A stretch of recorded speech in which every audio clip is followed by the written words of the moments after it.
Oke, assalamualaikum warahmatullahi wabarakatuh. Perkenalkan, nama saya Mardika Arka dengan NIM 1123 1037 dari Prodi Informatika, dan di sini saya akan melanjutkan pembahasan dari kalkulus 1 untuk minggu ke-5, yaitu tentang materi bab limit ke-1 atau yang pertama ya.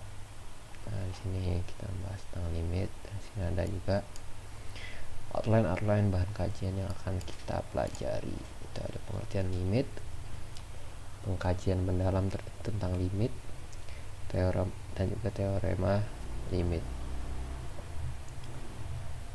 Nah, di sini ada pengertian limit di mana kita dapat mencari luas segitiga maupun segi empat dengan rumus geometri. Tetapi bagaimana dengan luas bangunan yang batasnya melengkung seperti lingkaran?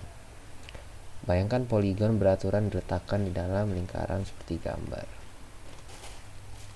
Kita dapat menemukan luas daerah dari poligon beraturan dengan n sisi dengan mengambil poligon beraturan yang sisinya semakin banyak mampu mengaproksimasi luas sampai tingkat keakuratan yang tinggi.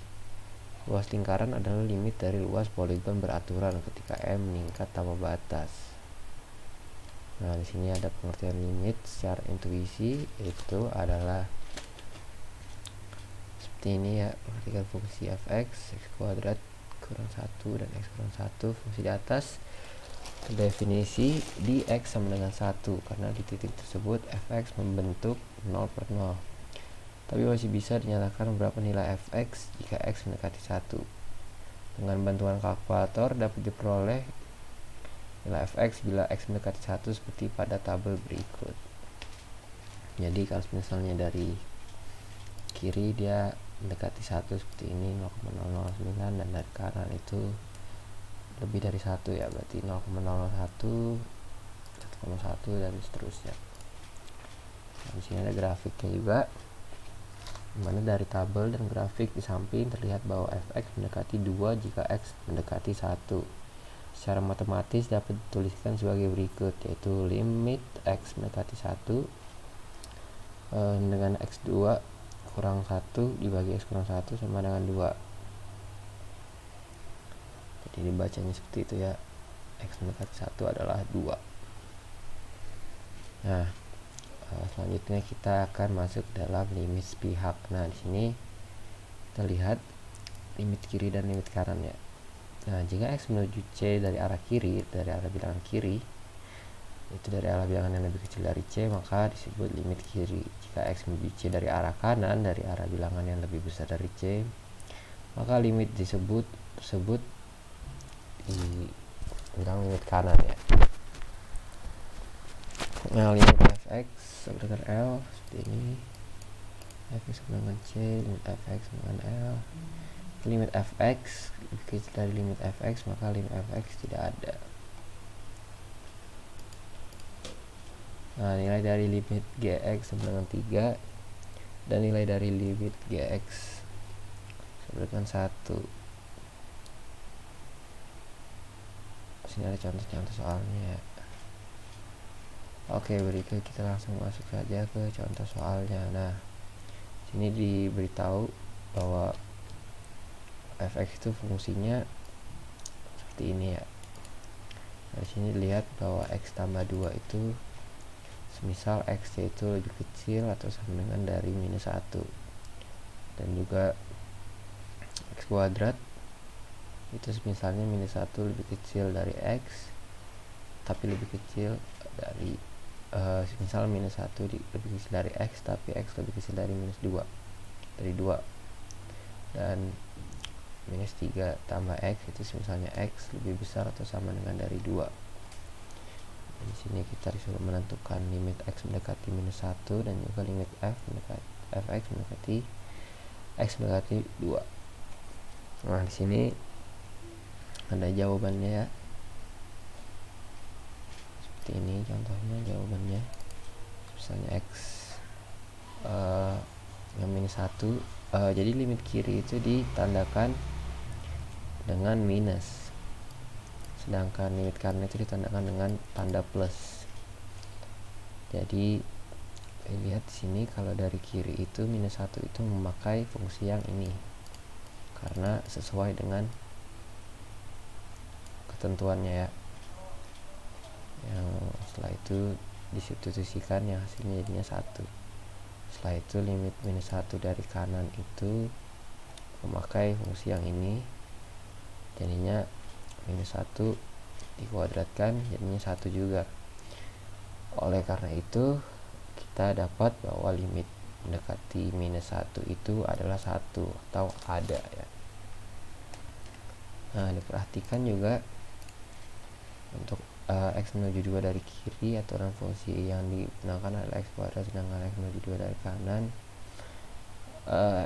x minus 3/3. Oleh karena itu untuk mencari limit sepihak x mendekati 2 seperti ini sama ya dengan ini. Jadi limit 2 mendekati 2 dari kiri itu berarti lebih kecil dari 2, berarti kita memakai yang fungsi ini, itu adalah x kuadrat, ini mana jadinya 2 kuadrat sama dengan 4. Dan juga ada limit yang kanannya mendekati 2 kanan itu adalah memakai fungsi yang ini karena dia lebih besar dari 2 ya, atau sama dengan dari 2, dia jadinya memakai fungsi minus x sama 3, yaitu berarti minus 2 tambah 3, hasilnya 1. Berarti di sini ketahui bahwa limitnya itu tidak ada karena tidak sesuai, tidak sama ya. Kalau di sini tadi dilihat dia sama, makanya ada limitnya, sedangkan misalnya tidak ada, berarti ketahui bahwa limit fx mendekati 2 itu tidak ada. Di sini ada beberapa contoh lagi yang sama dari limit sepihak ya. Oke, kita lanjut aja ke materi selanjutnya, itu adalah pemecahan soal limit. Masih ada latihan-latihan lagi.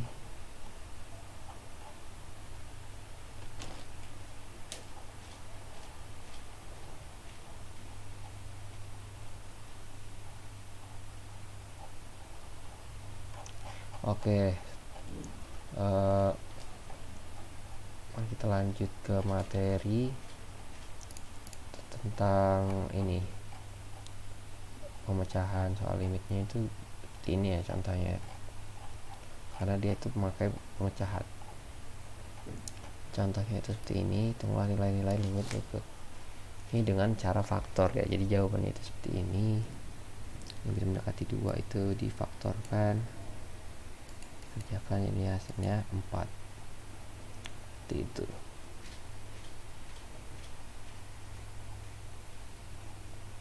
Nah, di sini ada juga yaitu teorema limitnya, di mana sifat-sifat dasar limit yang dinyatakan dalam beberapa teorema berikut ini sangat diperlukan dalam hitung limit. Misalnya lim x mendekati c, a sama dengan a atau c atau empiris bilangan real.